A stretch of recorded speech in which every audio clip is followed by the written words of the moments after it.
Imetimu saa 1 kamili masaa ya Afrika Mashariki. Hujambo popote ulipo na karibu katika taarifa zetu. Jina langu ni Winnie Sishia. Baada ya kizaazaa na Tume Huru ya Mipaka na Uchaguzi IEBC kuhusu utoaji wa kibali, hatimaye Igathe ameidhinishwa baada ya kesi ya udhalilishaji wa ofisi ya serikali kwa kutojiuzulu mwaka 2017 alipokuwa naibu gavana wa Nairobi kutupiliwa mbali. Mwanahabari wetu Hazel Award anatupakulia taarifa hiyo. Katika kesi kati ya Igathe, afisa msimamizi wa uchaguzi kaunti ya Nairobi pamoja na mlalamishi, Igathe anatuhumiwa kuwa naibu gavana wa Nairobi mwaka 2017 ambapo hakutoa huduma zake kwa wananchi kikamilifu na kuamua kuyaacha majukumu yake ya kikatiba bila ilani.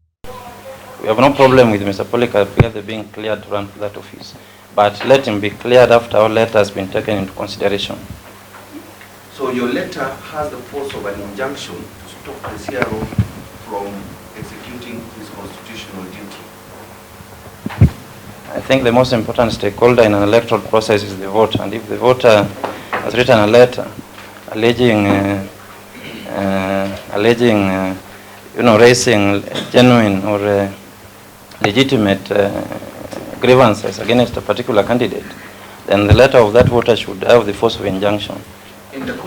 Afisa msimamizi wa uchaguzi aliipokea barua ya kujiuzulu kutoka kwa mtuhumiwa tarehe 8 Juni mwaka 2022 baada ya usajili wa Igathe kuwania kiti cha ugavana wa Nairobi. Guided by the provisions of section 107(1) of the Evidence Act, which state that whoever desires any court to give judgment as to any legal right or liability dependent on the existence of such facts which he asserts must prove that those facts exist.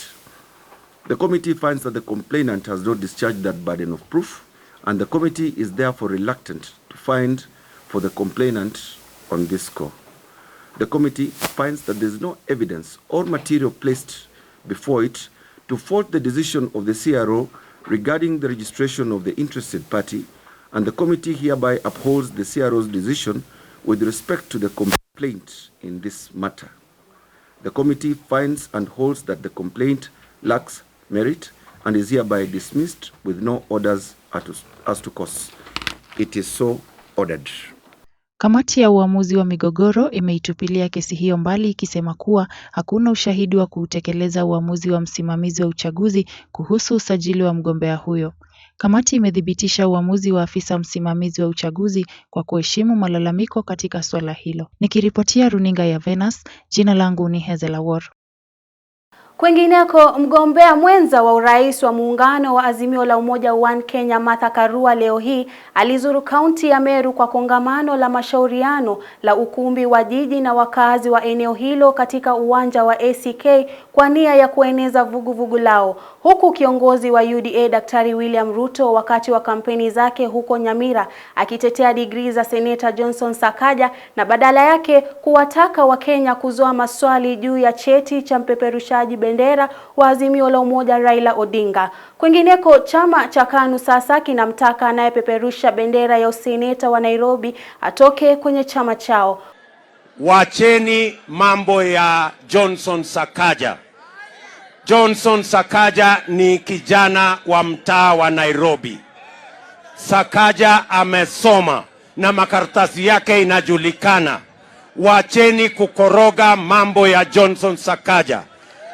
Watu wa deep state na system wanapiga simu kila mahali.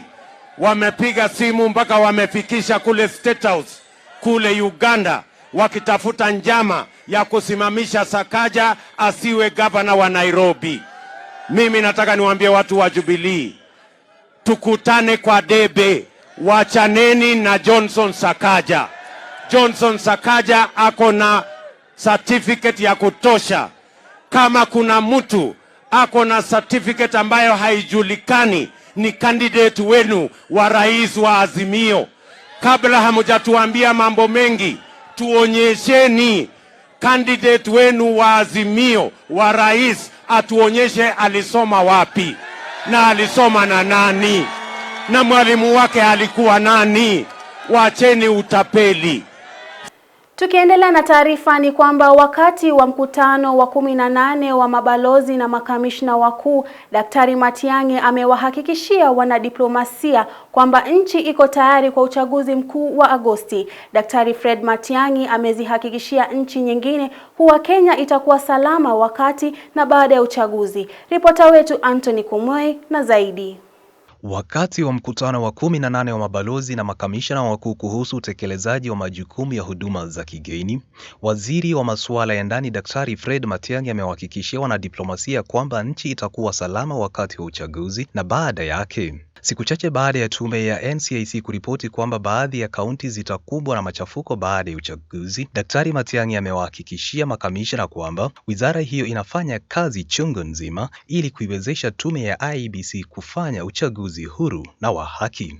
Frankly, quite frankly, I would almost say there's nothing to say because I was invited here to address our ambassadors on our preparedness for the general elections, because they're the ones who represent our country in various capitals around the world.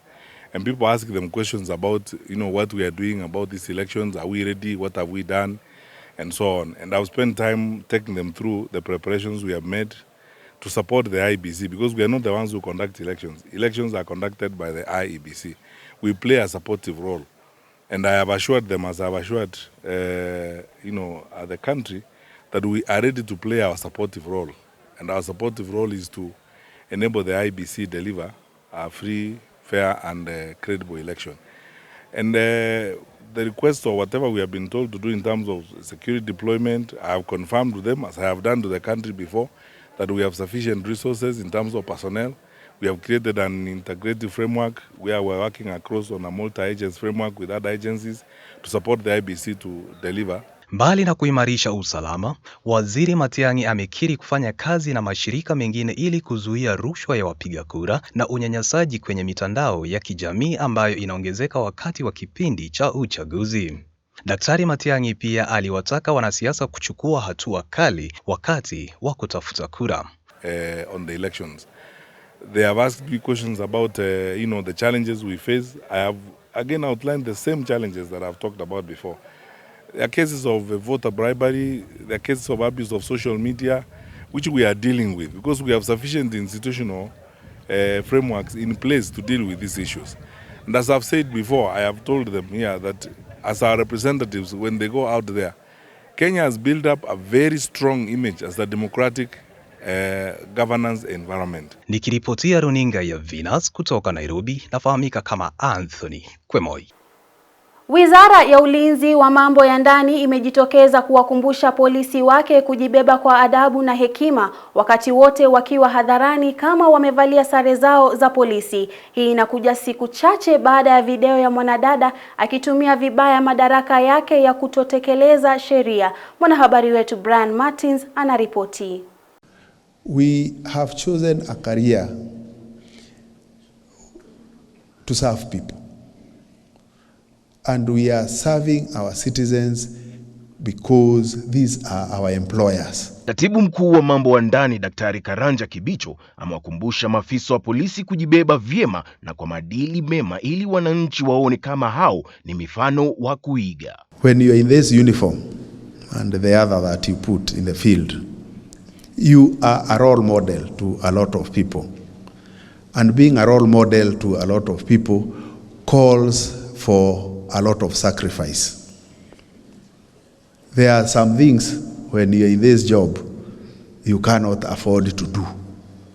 Na nimesikia zingine hapa Osia akisema, I hope that exchanges like those only happen within your sphere, not outside. Because you are a role model to so many.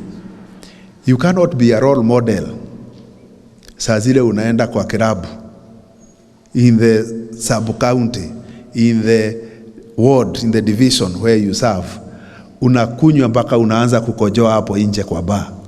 Na wewe ni ACC. Because you are supposed to be a role model of disciplined people and people who everybody looks upon and says ningependa kuwa mtu kama huyu. Polisi wamekuwa wakipata sifa mbaya, wengi wao wakilaumiwa kutumia nguvu nyingi na kuwanyanyasa wananchi. Kesho niko hapa na license. Do you even have a license for this place? Do you have COVID restrictions for this place? Why are you recording? It's my fucking phone, I can record. Why are you recording? Record me. Yeah, I'm recording. Record me. Record people. Mimi, Inspector wa polisi wa Nairobi County. Just, yeah, record me. ID number. You'll record me tomorrow morning when I come on my ID. Why are you recording a woman on your phone and then you're saying defend women? What's the difference? No, I was here, babes. Nilikuwa hapa. Alafu awasema wakadi hapa.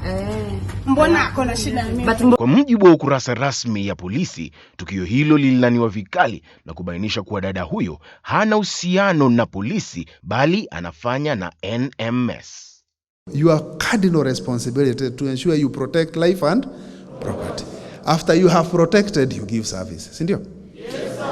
Tukisonga ni kwamba watu wawili walifariki na abiria watatu kuachwa na majeraha Alhamisi asubuhi baada ya matatu ya abiria 33 na trekta kugongana ana kwa ana ikielekea jijini Nairobi. Ajali hiyo ilitokea katika barabara ya Kiambu karibu na eneo la Muthaiga mwendo wa saa 1 asubuhi. Matatu hiyo ilikuwa ikielekea katika wilaya ya kati ya biashara ya Nairobi huku trekta ikielekea kinyume. Waathiriwa hao wawili walikuwa madereva wa magari yote mawili. Dereva wa trekta alifariki papo hapo baada ya kurushwa nje ya gari na kukanyagwa na gari lililokuwa likija. Mwathiriwa wa pili alifariki kutokana na majeraha katika hospitali ya Guru Nanak huku ajali hiyo ikisababisha msongamano mkubwa wa magari katika barabara ya Kiambu uliochukua umbali wa kilomita kadhaa na kudumu zaidi ya saa 1.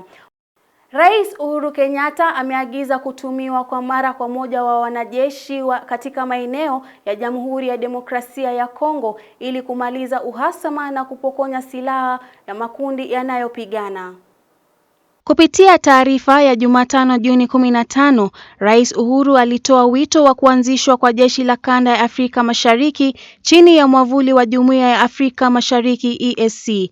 Rais aliwaagiza makamanda wote wa kijeshi wa mikoa wa vikosi vya ulinzi husika ndani ya EAC kutuma askari wao Kongo haraka upesi. Taarifa hiyo ilisema, alama ya kunukuu, jeshi la kanda ya Afrika Mashariki litatumwa katika majimbo ya Ituri, Kivu Kaskazini na Kivu Kusini mara moja ili kuleta utulivu katika eneo hilo na kutekeleza amani kwa kuunga mkono vikosi vya usalama vya DRC na kwa utaratibu wa karibu na MONUSCO. Mwisho wa kunukuu.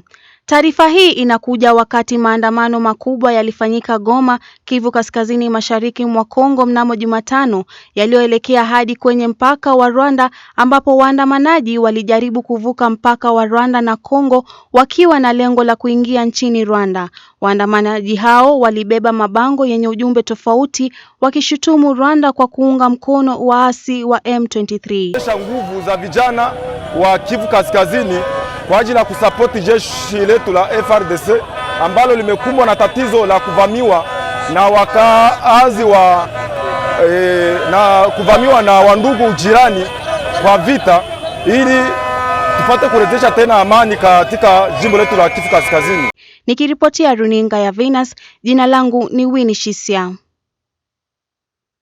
Na katika taarifa za biashara ni kwamba waziri wa kilimo Peter Munya amesema kuwa ardhi ambayo kampuni ya sukari ya Miwani iko ni ya serikali huku wachezaji wa kibinafsi wakizozana kuhusu shamba hilo, akisema serikali haitaruhusu pande zote kuingilia umiliki wa ardhi ambao umekuwa kiini cha mgogoro unaohusisha kampuni binafsi, ingawa mahakama ya mazingira na ardhi iliamua kwamba ardhi hiyo ni mali ya Crossley Holdings. Waziri Munya alionya watu binafsi dhidi ya kudai ardhi hiyo. Bwana Munya alikuwa akizungumza wakati wa siku ya wakulima huko Kandege katika kaunti ya Kisumu mnamo Jumanne. Haya yanajiri kama afueni kwa wakazi wa Miwani ambao wamekuwa wakifanya maandamano kadhaa kupinga madai ya unyakuzi wa ardhi hiyo. Sehemu ya ardhi ya ekari 10,000 imekuwa katikati ya utata kwa takriban miongo mitatu. Kiwanda cha sukari cha Miwani ambacho kilianza kupokea huduma mwaka 2000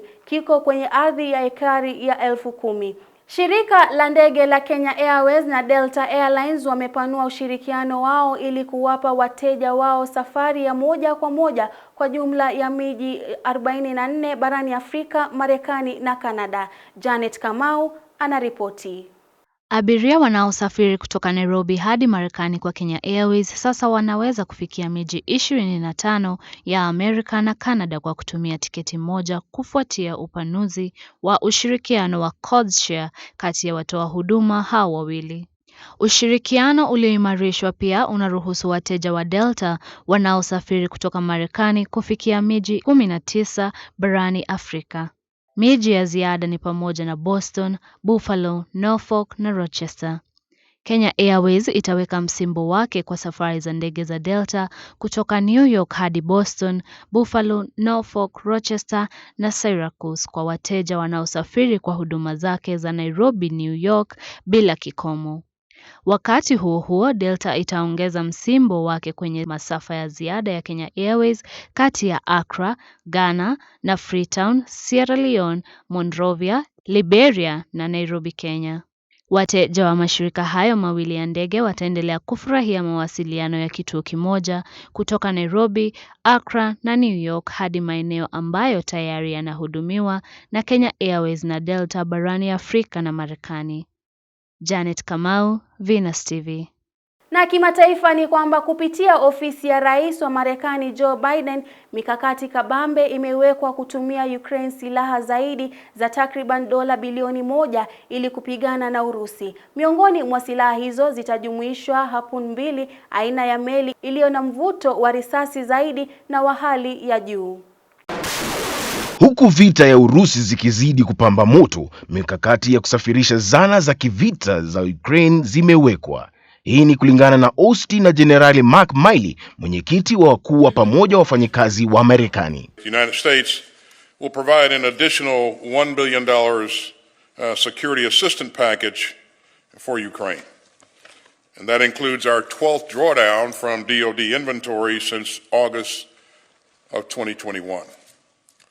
And it includes guided MLRS munitions, 18 more M777 howitzers, and the tactical vehicles to tow them, and 36,000 rounds of 155mm ammunition. Rais wa Marekani Joe Biden alitangaza msaada huo baada ya kuwasiliana na Rais wa Ukraine Volodymyr Zelensky. The package also includes $650 million in Ukraine Security Assistance Initiative funds.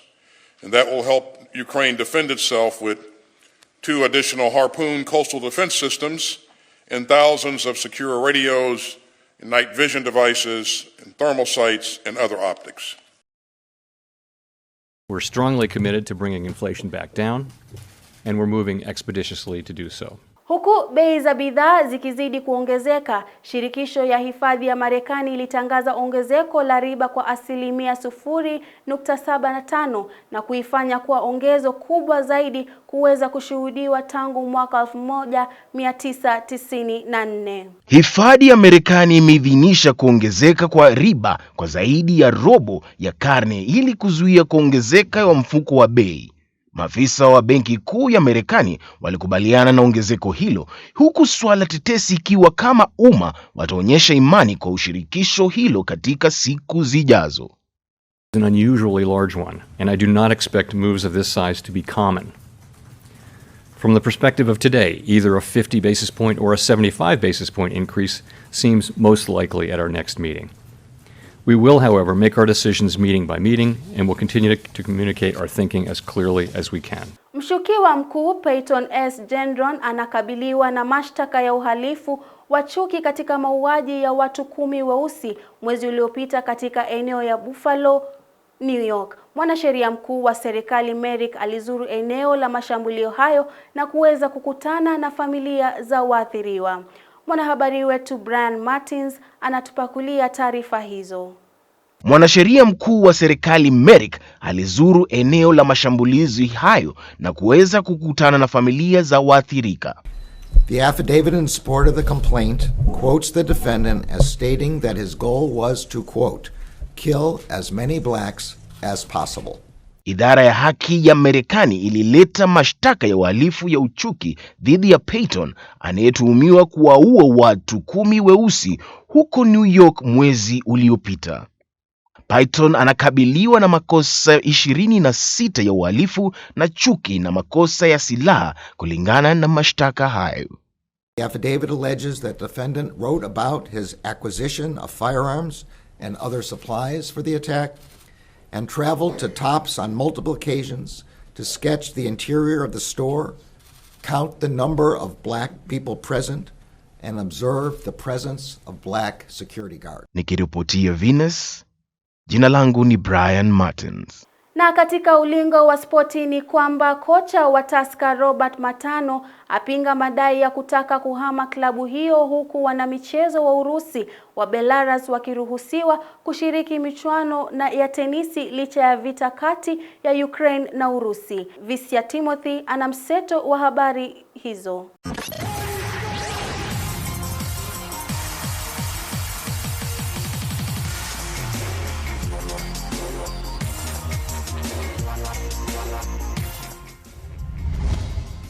Kuntu kabisa mwanaspoti, kaza daluga zako na umakinike tunapoingia nyanjani. Kocha wa mabingwa wa kandanda msimu wa 2021-2022 humu nchini Tusker FC, Robert Matano, amekanusha madai kwamba anapanga kugura wanamvinyo hao.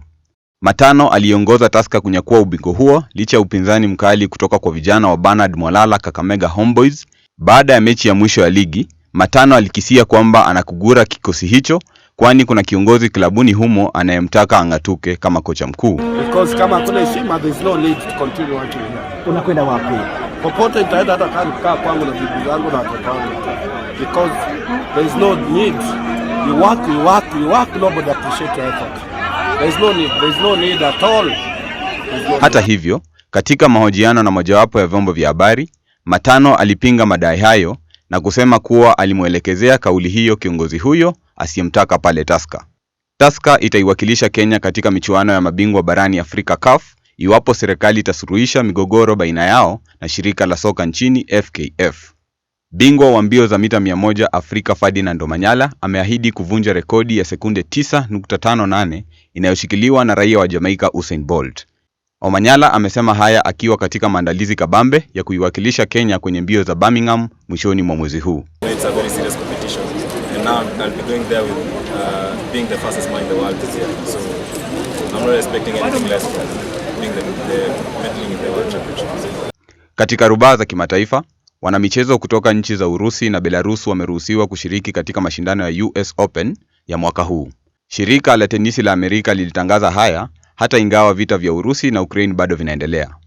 Hii ina maana kwamba bingwa wa dunia kitengo cha wanaume Daniil Medvedev atapata fursa ya kutetea taji lake. Daniil alimshinda Novak Djokovic mwaka uliopita na kulitoa taji hilo. Tunahitimisha taarifa za michezo na habari kwamba shirika la soka duniani FIFA litatangaza miji iliyotuma maombi ya kutaka kuandaa michuano hiyo. Kati ya miji 16, 10 itakuwa ya Amerika, huku Canada na Mexico ikichangia miji 3 kila mmoja. Ni hayo tu kwa sasa mwanaspoti mwenzangu, uwe na usiku mwanana. Jina langu Sishia Timothy.